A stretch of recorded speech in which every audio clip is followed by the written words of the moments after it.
Ambalima bamanankan meno malikono ani maliko kanga folini walimando obekata o kelengele na bela jele mafu ya mfo sigorola ka fonya na ko bismillah ko dogo kun kibaru sorole un kene kono mimi na wala chamanke awi dogo kun temene o kuna fonya ola kasangani mali jamana polisi la ka o commissaire lama oluka promotion tandruna ka boli surafana to dun kene do sigira sinka ni akene nyere mayara ka ben sibiri temenema janvier kalo kile mwa ani woroshu memorial Modibo Keita kondana kene nyemoya kumbe mali jamana minisiri nyema sumelu bube maiga de bolo sadio siribi yanaka jatala usera ka femi samama anje angulaje finitigilaka minnu bɛ wele ko commissaire de police olu ka kalan kuncɛ kɛra duwakun tɛmɛnen n'i ye jateminɛ kɛ i b'a k'a fɔ cɛ 96 ani muso 8 olu le wasa sɔrɔ nin ko in kɛnɛ kan wa u ka kulo in denfaya kun talen don ka ɲɛsin an ka jamana premier ministre ma n'o ye Sumeli Bube Mayiga ye ni ale ye mankutu duman caman sɔrɔ a ko kɛnɛ kan ne de kɛra an ka commissaire ka major ye 87 an mɔgɔ 96 anw de tun bɛ formation in na commissaire donc an bɛ jɛna ma ka son excellence Sumeli Bube Mayiga ni an ka jamana premier ministre do ko kɛ an ka parrain an ma kɛ gansan an ma da la parce que ko premier ministre do ko politique mɔgɔ do an y'a da la sabula mɔgɔ do mɔgɔ min ni adamadenya b'a la ni a bɛ adamadenw minɛ cogo a b'u dɔn jamana yɛrɛ kan ka mara cogo min na a fana a b'o ɲɛdɔn kosɛbɛ an ye jala mun sɔrɔ denmisɛnniya t'a la maakɔrɔya t'a la jaladenni tɛ an ka baara yɛrɛ polisiya kɔnɔna na a fanga ka bon kosɛbɛ parce que an bɛ fɛn fɛn ye sécurité yɛrɛ kɔnɔna ye ka hakili jagabɔ kɛ ka jamana yɛrɛ bɛ mara cogo min na ka sécurité yɛrɛ bɛ dilan cogo min na an bɛ hakili jagabɔ de kɛ olu kan ka tila ka a waleya tuguni ka tila ka an yɛrɛ ka mɔgɔw ka tila k'u mara ka u la baara kan ka taa cogo min na k'o ɲɛ yira u la kɛnɛ in kɔni kɛra kɛnɛ min b'a to promotion tako 15nan maa minnu ye wasa sɔrɔ nin ko kɛnɛ kan n'a tɔgɔ kun dalen don Sumeli Bube Mayiga la u kɔni ye tasi bila kɛ ka ɲɛsin a ma a ka dɛmɛ a n'a ka kunnandiya ma ka ɲɛsin olu ma komi y'an bila su kɛrɛnkɛrɛn an ye kalo 13 kɛ formation na école de police la an bɔra sa formation banna donc an y'a ɲini an balimaw an teriw an ka faamaw an'a muso n'an denw ka se k'an bɛɛ fara ɲɔgɔn kan ka se ka nin wagati ni nisɔndiya ye an ye temps min kɛ kankɔnɔla la ka se ka o nisɔndiya yira an na an y'an ka jalakura min sɔrɔ ka jalakura in ka fêter an balimaw na an teriw na an ka faamaw ka fɛ ka fêter ɲɔgɔn fɛ an bɛ an ka parrain fo ka waleɲuman dɔn a ye bonya min k'an ye ala k'a to an kɔnɔ an bɛ mɔgɔ minnu y'an dɛmɛ mɔgɔ caman y'an dɛmɛ ka se ka soirée in kɛ bi an b'o mɔgɔw bɛɛ fo k'u waleɲuman dɔn an ka faamaw yɛrɛ polisi faamaw école de police faamaw école de la formation an bɛ u bɛɛ de fo k'u waleɲuman dɔn a n'an yɛrɛ somɔgɔw minnu nana an teri minnu nana an b'u fo k'u waleɲuman dɔn a formation a ɲɛna kabiri kuma jan formation bɛ kɛ mais formation minnu bɔlen filɛ nin ye commissaire minnu bɔlen filɛ nin ye an bɛ se k'a fɔ u ka formation a dafara ka da fɛn caman kan parce que fɛn caman bɛ yen nɔ minnu donnen don diɲɛlatigɛ taabolo la bi ni polisiw n'u dɔnni kɛra polisiw ma wajibi ye pour que ka se ka fɛn kɛlɛ f'i k'a dɔn f'i k'a ɲɛdɔn i k'a kɛlɛ cogo dɔn o b'a to i bɛ se k'a kɛlɛ pour que ka jamanadenw kisi pour que ka jamana yɛrɛ kisi mun kalanna kɔnɔna na fɛnw b'a la minnu ye polisi ka baarakɛla ye don o don polisi bɛ baara kɛ ni min ye diɲɛ don o don o bɛ droit pénal général kan i y'a faamuya b'a la o bɛ droit pénal spécial kan ça veut dire que sariya sɔsɔ walew fɛn fɛn n'a bɛ sariya sɔsɔ n'o kan ka ɲangi n'o kan ka kɛlɛ i y'a faamu o b'o la n y'a f'i ye cogoya min na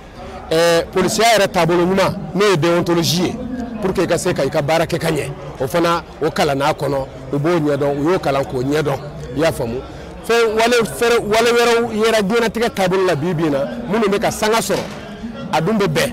polisiw pour que u ka se k'u kɛlɛ u fana ka u kɛlɛcogo ɲɛdɔn k'o fɛnw dɔn u bɛ baselen mun kan a fɛnw bɛ sinsinnen mun kan pour que an ka se k'u kɛlɛ ka jamanadenw kisi ka jamana yɛrɛ kisi an nisɔndiyara ni alors polisi ninnu bɔli ye an nisɔndiyara ni sécurité renforceli ye Sumeli Bube Mayiga yɛrɛ ka fɔ la ko ale nimisi wasara kosɛbɛ ka sababu kɛ finitigilakan minnu filɛ ka hakilina min ta ka ɲɛsin ale ma ale bɛ duwawu don de k'u ye min b'a to sini ma sini Mali finitigilakaw u bɛ se ka wasa sɔrɔ donna nataw kɔnɔna na ko o hakilina ye an ka jamanakuntigi yɛrɛ hakilina ye an b'a fɔ kulo in kun cɛra an ka seko n'an ka dɔnko tigilama min bɛ yen n'u k'a ma ko Tumani Jabate ale ka dɔnkow la ka fara dumuni dumanw kɛli la.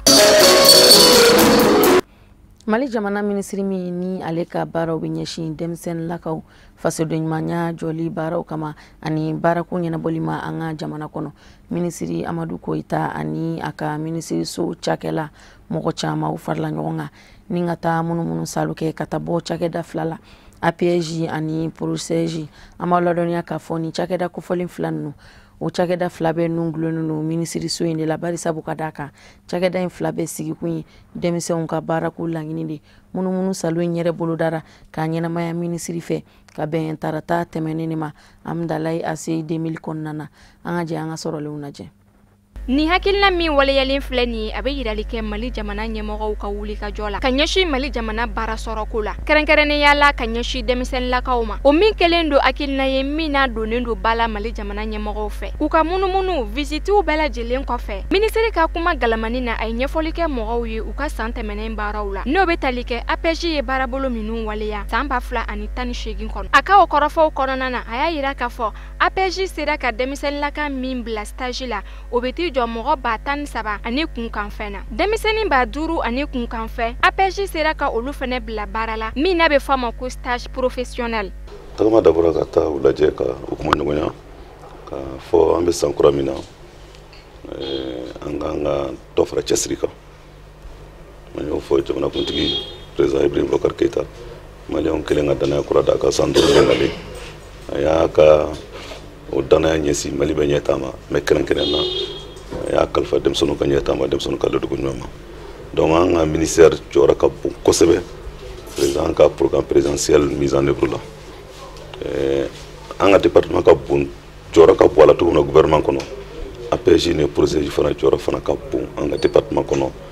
hakilina ɲuman nin na denmisɛnninw bɛ se ka ladon cogo min na denmisɛnninw bɛ se ka dege cogo jumɛn denmisɛnninw bɛ se ka kalan cogo jumɛn denmisɛnnin minnu fana n'u b'a fɛ ka kɛnyɛrɛ baaraw kɛ musakaw bɛ se ka nɔgɔya u ye cogo jumɛn k'o kɛ. Donc an taara an ye min ye APJ la an ye min ye PROSEJ la an y'a nimisi wasa an y'a ye caman kɛra sa jukɔrɔ wasi tɛ dɔn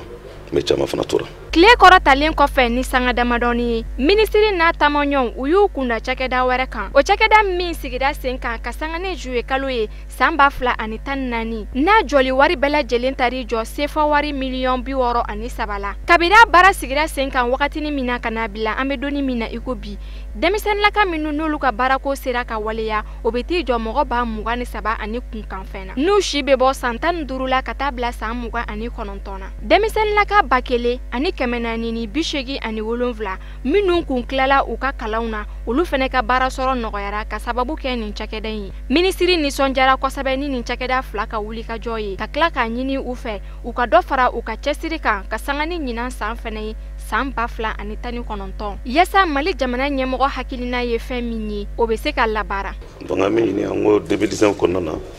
an ka cɛsiri tuguni pour que denmisɛnnin bahiru ka caman ka se ka an ka dɛmɛ sɔrɔ ka se ka u ka ladonko ɲuman ka se ka nɔgɔya an fan fɛ. Donc san 5 ni mana se an jɔyɔrɔ bɛ kɛ min ye jamana nin kɔnɔ an ka se k'o fa. An y'o de fɔ fana an ko denmisɛnninw ka baara ko denmisɛnninw ka ladonko ɲuman a bɛ na ni bɛn jamana kɔnɔ a bɛ na ni basigi ye jamana kɔnɔ. Gɛlɛya m'an ka jamana kɔnɔ bi an bɛ ka bɔ a kɔnɔ dɔɔni marifa dɔrɔn tɛ se k'a ban min b'a ban fana o ye baara ka denmisɛnninw ma o ye baara ka denmisɛnninw ka ladon ka ɲɛ donc n'o kɛra o fana bɛ se ka dɛmɛ dɔn o de la n y'a ɲini u fɛ o n'Ala sɔnna ma gouvernement an seko ye fɛn o fɛn ye hakilina ɲuman fɛn fɛn kan ka ta ka ɲɛsin an b'o kɛ mais u ka fara u fana ka dɔ fara u ka baara kan u ka dɔ fara cɛsiri kan u ye min kɛ o y'an nimisi wasa dɛ nka ne mɔgɔ k'i ma ko sama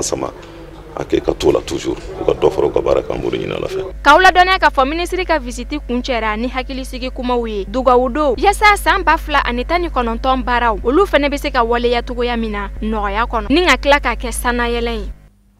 Mali jamana minisiri muso min ni ale ka cɛw bɛ ɲɛsin an ka Mali jamana ani jamana wɛrɛ cɛw kɔɲɔw ɲɛnabɔli kama ka fara Faransi jamana lasigiden kan min ni o bɛ Mali jamana kɔnɔ yan nɔ ani Agence Française de Développement cakɛda maɲɛma mɔgɔba saba ninnu u jɛra ni ka tɛgɛ nɔ bila kɛ bɛnkan sɛbɛn 2 la bɛnkan minnu ni olu baaraw bɛna na dangɛnɛmaya ni a bɛna na musaka ko dɔ de bɔli ko fɔ a ma ladɔnniya k'a fɔ tɛgɛ nɔ bilala bɛnkan sɛbɛn in na dɔgɔkun tɛmɛnen kɔnɔna de la ka bɛn arabadon ma Mali jamana minisiriso la minisiriso min ni o ka baaraw bɛ ɲɛsin Mali jamana ani jamana wɛrɛ koɲɛw ɲɛnabɔli kama an ka jɛ an ka sɔrɔlenw ɲamada.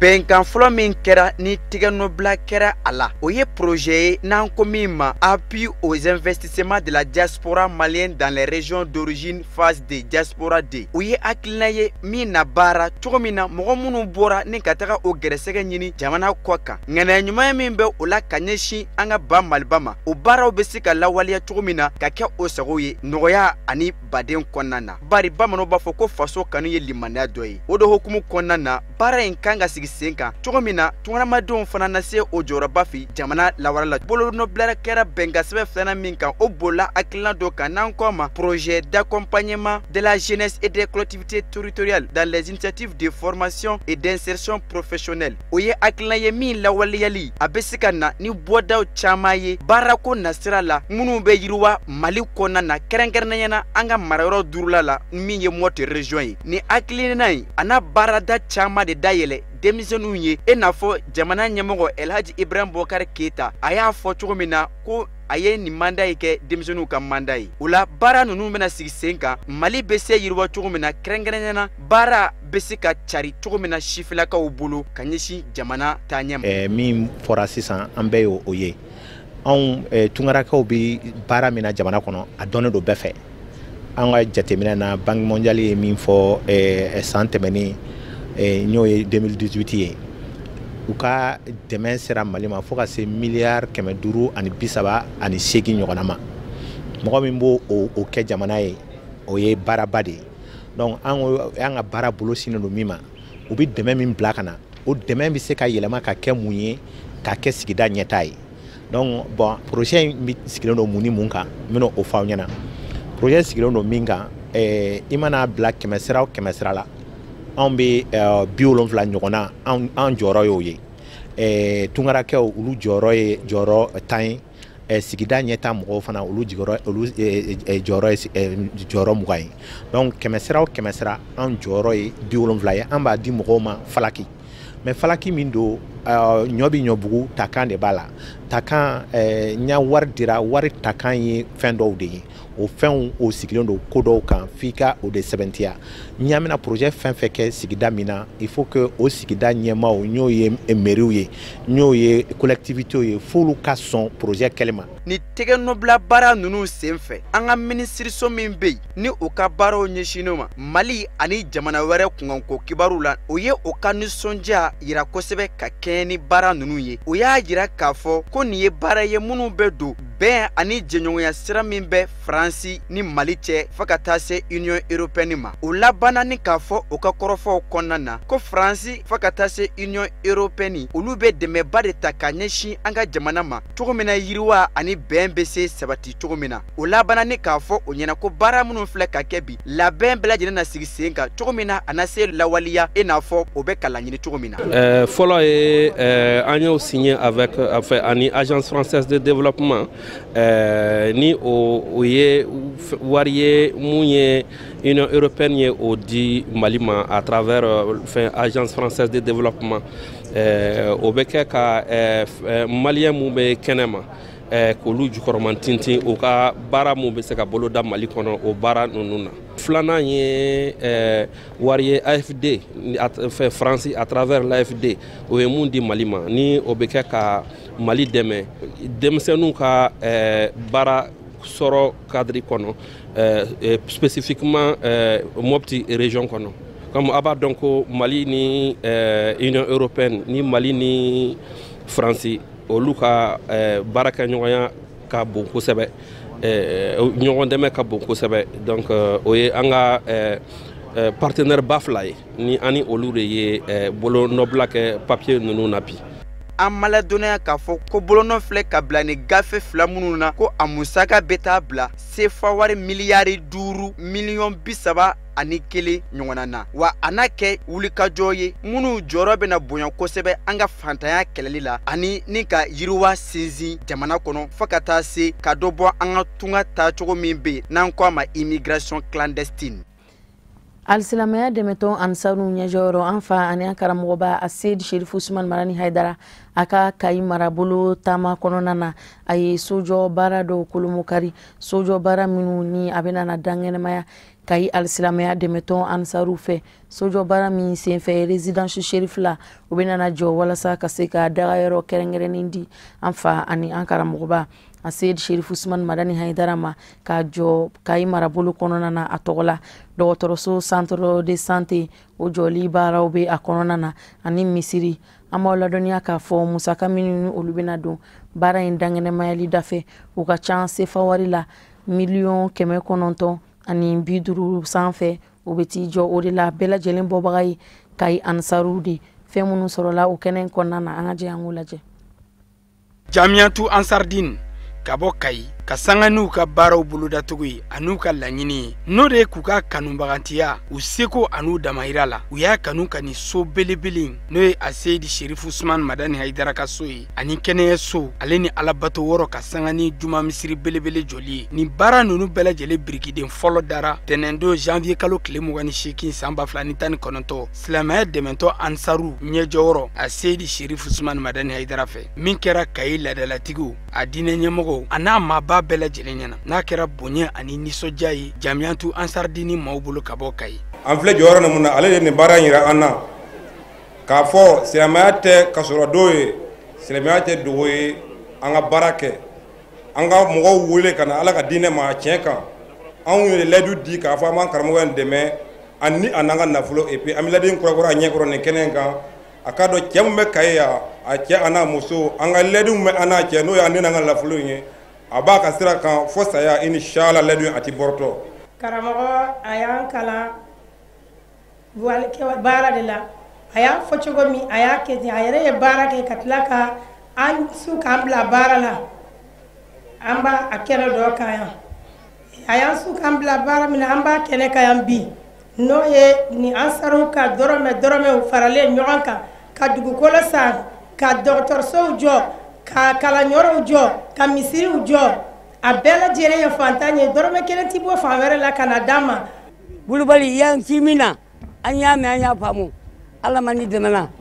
min ka surun kuma na Bulubali i bɛ Ala fɛ dɛ i bɛ Ala nɔfɛ i bɛ kɛlɛ nɔfɛ ne fana kɔni b'a fɛ k'i ladegi Kayi bɛ tɔgɔ la n ye miliyɔn 1 kɛ ka Kayikaw dɛmɛ k'a di fɛn ma. Sali Ala Mamadu. Nin baaraba kule min bolo dalen filɛ nin ye n'a bi tali kɛ misiri jɔ kɛnɛyaso jɔ ale ni an fa n'an karamɔgɔ Asedi Sheriff Usman Madani Haidara ale siyɔrɔ jɔli ma n'a musaka bɛɛ lajɛlen bi taa bɛn sefa wari miliyɔn 900 ani 50 n'a nɔnkanfɛn ma n'a bɛɛ lajɛlen bina bɔ Jamiatu Ansardini maaw kun Kayi mara kɔnɔ. N b'a fɛ ka dakuruɲa kelen dɔrɔn de fɔ an ka ɲɔgɔn hakili jigin o la Ansardini ka congrès senfɛ ɲinan Bamako. Journaliste dɔw nana k'u bɛ interviewer ko n bɛ mun fɔ Ansardini ko la kuma la surunya la komi tubabukan don ne ko n ko anw ka tubabukan ma taa yɔrɔ jan kosɛbɛ mais n b'a fɛ mɔgɔw ka mun dɔn dɔrɔn Ansardini ye jama ye minnu sont en train de conjuguer les actions de l'islam au présent de l'indicatif. Bon ni so in projet in a bɛ baara bɛ kɛ san 3 kɔnɔna na a wari fana bɛ taa bɛn miliyɔn 950 ani 50 ani jate ma soit l'équivalent de 1 million 450 €, euro miliyɔn 1 ani caman a bɛ bɛn o ma. Projet in fana a bɛ kɛ dugukolo min kan a fɛnsɛnnen a bɛ taa mètre carré 2000 jate la. Bon so in projet in résidence de b'a kɔnɔ n'i ko résidence karamɔgɔ dakayɔrɔ résidence in fana dugumala b'a la sanfɛla fana b'a la maintenant o fana kɔnɔna la an ye jardin ba k'a kɔnɔ espace de détente b'a la piscine b'a la n'o fana bɔra yen résidence kɔfɛ ala ka so ni karamɔgɔ n'an y'o ŋaniya ye o fana b'a kɔnɔ o ye misiri o misiri fana la étage de don ni ala ni kira sɔnna ma rez-de-chaussée b'a fana la sanfɛla b'a fana la an bɛ se k'a fɔ la dɔgɔtɔrɔso fana bɛ projet in kɔnɔna la maternité dispensaire kɛnɛya bɛ sɔrɔ yɔrɔ min na olu fana bɛɛ b'a kɔnɔna la. Nin baara nundon in kɛra wagati ye Jamiyatu Ansardine maaw bolo bonya nisɔndiya ani karama ye ka daba ala fo ale min sɔnna nin waati in ka kɛ u ɲɛna u ka k'a seere ye ka kɛ a Seydi Sherif Usmane Madani Haidara la nisɔndiyalan ye. Nin kɛnɛ in baara karamɔgɔ ka baaraw la baara fitininini de don ka da mun kan adamadenw farikolo furakɛli min ka gɛlɛn n'o ye a y'o de daminɛ n'o ye dusukun furakɛli ye karamɔgɔ ye dusukun de fɔlɔ furakɛ wallahi nin kɛnɛ kan an bɛ mɔgɔw dɔn minnu tun bɛ bɛɛ da dulɔ min na dulɔ kɔnkuru de tun bɛ sigi ani cɛ o cɛ y'a kɛ a y'i dan a kelen bɛ casier min k'a ban mais karamɔgɔ ka kuma kama bi o ye cɛbaw don ye ka fara an kan ka diinɛ jɔ. Nin baara mun bɛ Kayi yan ni ɲɔgɔnna bɛ Mali fan bɛɛ fɛ ni ɲɔgɔnna bɛ diɲɛ fan bɛɛ fɛ a bɛɛ kɛra ni Sherif Usmane Madani Haidara ka bilasirali o de ye o la an b'a yira an karamɔgɔ la ale b'a dɔn ka ban min b'a ni ɲɔgɔn cɛ mais an b'a yira jama de la o k'a dɔn k'a fɔ Sherif Usmane Madani Haidara an tugun'a la parce que an dalen b'a la danaya min don mɔgɔ ka nɛnini tɛ fɛn bɔ a la mɔgɔ ka tanu tɛ fɛn fara kan a minɛn falen don an bolo o la a ko an ka ɲa de an t'a kɛ ale ye nin dɔgɔtɔrɔso min bɛ jɔ yan sisan nin tɛ kɛ ale ye nin bɛ kɛ Mali de ye donc ale ka ɲani bɛɛ kɛra Mali ko de la an b'a ɲini ala fɛ ala ka sijan ni kɛnɛya laban ɲuman d'a ma. An b'a yira u la k'a fɔ ko nin baara min n'a minnu donna a Seydi Sherif Usmane Madani Haidara fɛ n'a nafa ka bon kosɛbɛ wa a na kɛ sabu ɲuman ye Kayikaw ma bari sabula fantanw dɛsɛbagatɔw ani yatimaw olu caman na furakɛli sɔrɔ yan k'a sɔrɔ u ma musaka bɔ wa a na kɛ sababu wɛrɛ ye alisilamɛw bolo yaasa k'u ka alabato baaraw kɛ lafiya ani nɔgɔya kɔnɔna na wa so belebele min fɛnɛ bɛ na jɔ a n'a to ni a Seydi Sherif Usmane Madani Haidara waati min n'a y'a kanu ka se Kayikaw fɛ yen a na jigin wɔrɔ sɔrɔ lafiya kɔnɔna na nin baaraba kule ninnu n'a musaka bɛ taa bɛn sefa wari miliyɔn 900 ani 50 ma a bɛɛ lajɛlen na bɔ Jamiyatu Ansardine maaw ka bɔ Kayi mara la wa baara ninnu bɛɛ lajɛlen bɛ kɛ san 3 kɔnɔna na min ni ala jɛnra n'a ye a Seydi Sherif Usmane Madani Haidara a nata nin baara ninnu bɛɛ lajɛlen kolobo kari ni nisɔndiya ye an b'a ɲini ala fɛ ala ka baara ninnu kuncɛ hɛrɛ la ka kɛ a Seydi Sherif Usmane Madani Haidara a kɛnɛma ɲɛna.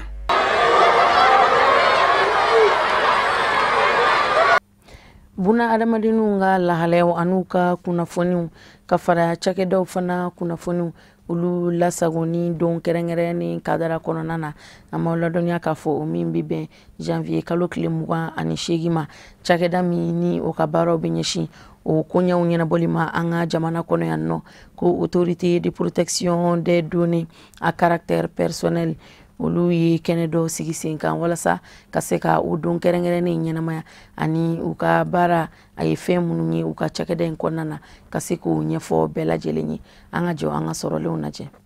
Kabiri ni san 2000 ani san 13 mɛ kalo la ni autorité de protection des données à caractère personnel jɛkulu sigira sen kan ni ka cakɛda in bolo don a ka baaraw la k'a ta a bangedenw ma fo ka n'a bila bi la a ka baaraw bɛ ɲɛsin buna adamadenw ka kunnafoniyaw ka se ka o lahalayaw to o mɔgɔ kelen o kelen bɛɛ ye gundo ye ni ka u kunkan kunnafoniyaw lasago k'a lakana o bɛ se ka kɛ adamadennin kelen o kelen ka kunnafoni suturali ye cogo min a bɛ se ka kɛ jɛkulu walima cakɛda wɛrɛw kunnafoniyaw ye foroba cakɛda fara kɛnyɛrɛye cakɛdaw kan k'olu kunkanko kunnafoniw lasago mun bɛ o kunnafoni ni o lahalayaw bali ka sarada an b'a ladɔnniya k'a fɔ buna adamadenw ka kunnafoni lasago ni don kɛrɛnkɛrɛnnen kadara kɔnɔ autorité de protection des données à caractère personnel jɛkulu ye dakun min sigi sen kan o bɛ tali kɛ mɔgɔw ka gunola kunnafoniw jamana cakɛdabaw ani kɛnyɛrɛye cakɛdaw jɔyɔrɔ bɛ se ka kɛ mun ye o ko la ka da dakun in yɛrɛ nafa kan bamakɔ sigida 4nan nɔnabilala mɛri min fɛ kɛnɛ kɔnɔ a ye foli ni waleɲuman dɔn ta k'a ɲɛsin diɲɛ selege naani bɛɛ lajɛlen ma ka da nin don kɛrɛnkɛrɛnnen in sigili ko la sen kan sanni ka sɔrɔ k'a laɲini autorité de protection des données à caractère personnel cakɛda jɛkulu fɛ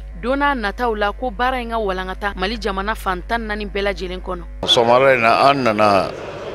d'abord an bɛ foli kɛ autorité mɔgɔw ye ka sababu kɛ u y'an ka commune sugandi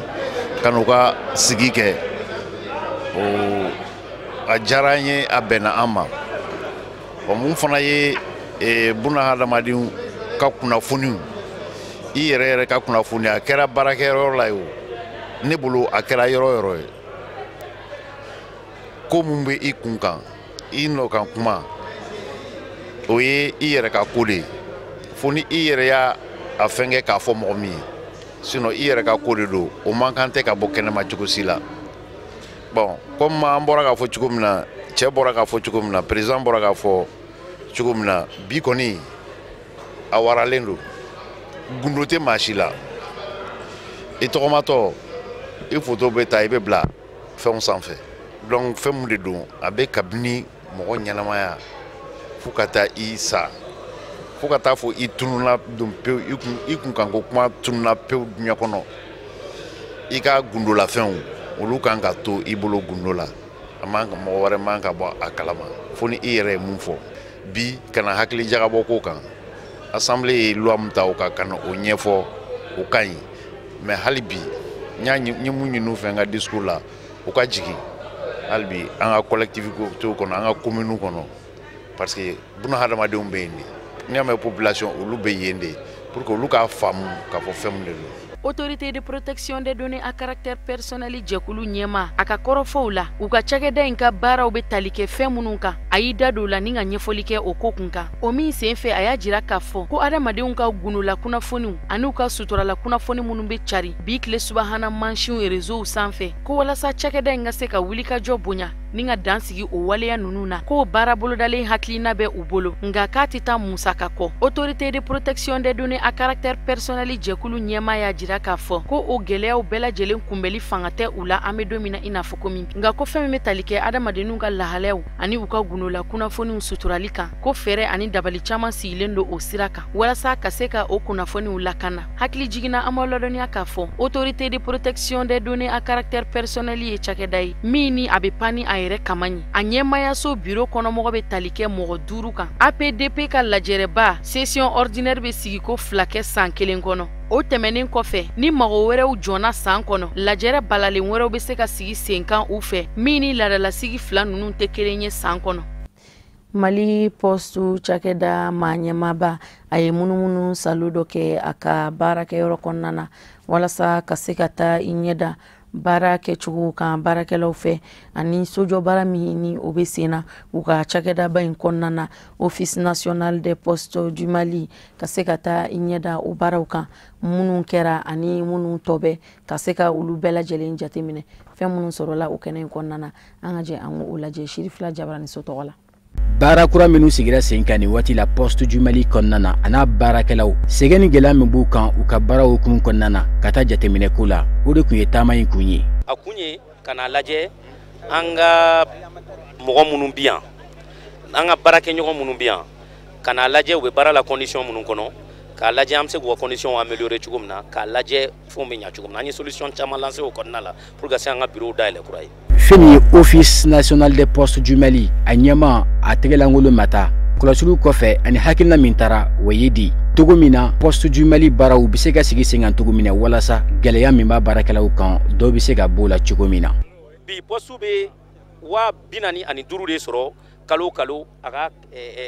yɔrɔ exploiter la an ko ma o ye o ka dɔgɔn kojugu yɔrɔ sɔrɔ min bɛ kɛ yɔrɔ in na donc an ko o 45,000 an b'a yɛlɛ k'a kɛ 1,000,000 donc an y'o bila 1,000,000 na o 1,000,000 fɛnɛ an ko ni maa o maa naani bɛ baara kɛ i bɛ san 3 de sara n'o bɛ bɛn 36,000 ma o ye kelen wa 2 fɛnɛ an b'a kɛ contrat la k'a sɛbɛn k'a bila ni poste jumago jɔra a ka yɔrɔ la kuma o kuma an bɛ se k'an ka yɔrɔ minɛ a kun ye mun ye n'an ye wari sɔrɔ don min na k'an ka yɔrɔw sécuriser an bɛna an b'a fɔ baara ɲana mais an mago b'an ka yɔrɔ la an b'an ka yɔrɔ minɛ commerçant minnu bɛna installer an ka yɔrɔw contour la a b'a to jama bɛna poste olu commerçant voir n'u nan'u voir a b'a to a bɛ kɛ client potentiel fɛnɛ ye poste ma mɔgɔw ka se ka don ka se k'u ka opération fɛnɛ kɛ poste kɔnɔna la aw yɛrɛ y'a ye an bɛ ka produit camanw lancer an ye guichet unique lancer an ka guichet unique la an bɛ se ka baara caman kɛ n'a ye o baaraw bɛ taa transfert d'argent na ni crédit sanw na ani wari transféré international la ani facture saraw a caman b'a kɔnɔ o kɔnɔna la semaine prochaine fɛnɛ an bɛ fɛ ka lancement wɛrɛw kɛ donc vraiment an bɛ poste renouveau kan au poste au renouveau in konna la an bi fait vraiment bɛɛ kan an dɛmɛ. Poste du Mali kabini a jɔra 1915 a ye gɛlɛya caman sɔrɔ walasa gɛlɛya ninnu bɛ se ka ban cogo min na a ɲɛmaa ye taama caman kɛ walasa ka dɛmɛ ɲini u dɛmɛbaaw fɛ so kura minnu jɔli daminɛna Poste du Mali kɔnɔna na olu bɛ se ka lase cogo min na. Bi poste ka sɔrɔ ka dɔgɔn poste ka état bɛ poste dɛmɛ mais a dɛmɛ in a ka dɔgɔn parce que ressources man ca fo ka dɔɔni kɛ bɛɛ ye état bɛ dɔ k'an ye mais a t'an bɔ donc a kɔnɔna la f'an fana kan an y'an sigi k'an miiri direction bɛɛ ka chef de service bɛɛ fara kan on s'est dit que an bɛ réfléchir an b'a lajɛ an bɛ se ka wari sɔrɔ cogo di pour que ka se ka baara kɛ parce que n'a ma ɲa an bɛ fɛ ka service ɲɛnama di maliyɛnw ma f'an ka an b'u u bisimila yɔrɔ min na fo o yɔrɔ o ka kɛ yɔrɔ ɲɛnama ye bi bi in na n'i taara poste bureau la i yɛrɛ mana ye a bɛ k'i kɔnɔ ko yɔrɔ abandonnélenw don poste ka terrain minnu bɛ yen bi n'a y'a ta k'a lajɛ a terrainw bɛɛ ni mun ma ni mɔgɔw y'a bɛɛ ta ka yɔrɔfɛnw jɔ a kan ni misiri ma jɔ fɛn mun kan commerçants y'o ta k'o kɛ boulangerie ye u ye an ka terrain bɛɛ minɛ munna parce que tout simplement moyen tɛ poste bolo k'a ka terrainw sécuriser pour que mɔgɔ kana fɛn dun tuguni an ka terrainw na an y'a fɔ an k'a lajɛ an bɛ se ka terrain ninnu sécuriser cogo min na ni partenaire dɔw ye parce que partenaire caman ye demande kɛ k'a fɔ u b'an ka yɔrɔw fɛ bail la an ko yɔrɔ dili bail la o ti problème ye mais an bɛ contours de di c'est-à-dire ka yɔrɔ clôturer de telle manière que magasin bɛ se ka jɔ ka yɔrɔ clôturer o b'an ka terrain sécuriser en attendant an ka se k'an ka terrain bɔ an k'an ka titre bɔ o kɔnɔna fɛn la an y'a fɔ ni maa o maa i b'a nɔfɛ a dayɛlɛlen n'o bɛɛ ye. Fɛn min ye syndicat ka secrétaire général ye ale fana ka kumaw bolila nin sira kelen kan ni ka tila ka welewelema da kɛ ka ɲɛsin jamana ɲɛmaaw ma u k'u kɔfilɛ Poste du Mali la sabula jamana cakɛdaba dɔ fana don ni ka tila ka cakɛdaba yɛrɛ ɲɛmaa ka nin hakilina in fo. Poste ka problème a ma daminɛ bi a daminɛna kabini Poste ni Sotelma farala ka bɔ ɲɔgɔn na don min na Sotelma taara ni yɔrɔ dɔ ye o yɛrɛ ma kɛ a bannen Poste ka warisɔrɔ sira ninnu tun ye chèque Poste ni caisse d'épargne o y'o sama ka bɔ Poste la a yɛrɛ bɛ diɲɛlatigɛ bɛ ka taa sira min fɛ Poste ta tɔ tun ye kuru ye ani mandat ko kɔni o banna fɛn min a b'o dɔn technologie donna fɛnw na mandat tɛ fɛn ye tugun a ye baara min kɛ nin a ka ɲi parce que ni cadre bɛ yen n'i taara ka bila yɔrɔ la n'i ma fɛn kɛ i bɛ jalaki o de la PDG mana initiative mana k'a la c'est à dire ka miiriya ɲuman k'a la cogo o cogo ni gouvernement m'a dɛmɛ a bɛ fu de la koyi n y'o fɔ diɲɛ yɔrɔ bɛɛ volonté politique c'est à dire gouvernement k'a dɔn ko nin ye ne yɔrɔ dɔ ye a man kɛnɛ n ye dɔ bila yen n kan k'a dɛmɛ ni gouvernement m'o kɛ dɔrɔn a ma fɛn kɛ dɛ. Office national des postes du Mali a ɲɛma ka nin hakilina baara in a kun cɛra ni jigi sɛmɛ caman ye ani nisɔndiya. O de bɛ dansigi kɛ bi dɔgɔkun kibaru sɔrɔlenw na minnu sera ka fara ɲɔgɔn kan ka bɛn ni kuma in ye kunnafoni di so ɲɛmɔgɔyaso fɛ k'a lase aw ma dɔgɔkun in kɔnɔna na ni ala ma basi wɛrɛ kɛ laseli nata an bɛna ɲɔgɔn sɔrɔ yan nɔ aw ni ce aw k'an bɛɛ sani o cɛ.